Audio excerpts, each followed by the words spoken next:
Hey everyone, so Valentino is one of my favorite perfumes, and if you don't know, then you know. So the pink Valentino is the limited edition. So I went to Macy's and I was like, let me just see if they got it. Let me check and see, and they had it. This was the last one, okay? The last one. So I had to get it. I'm like, oh, I gotta get this. It was meant for me to get it, don't you think? I just was like, you know, it's an early birthday gift to myself, like, you know.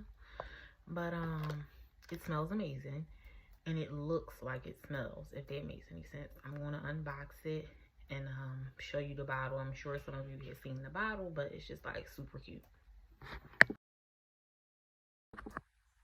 Do you see the bottle? Oh my god, it is a little bit more sweeter than the original. I love it because I love sweet scents.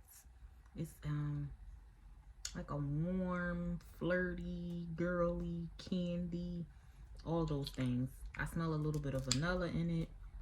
It smells really good. You can't go wrong with Valentino, and it's limited edition.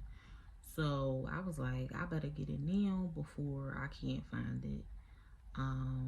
This is going to be my absolute favorite. I'm probably going to wear it every time I go out, and yeah, I love it. So if you like the original Valentino, you're probably gonna love this one. When I went inside the store, I guess since this was the last one, the gentleman also gave me a free, like little small, like the travel size, a free gift. So I thought that was really nice, and I can't wait to spray this on. Okay.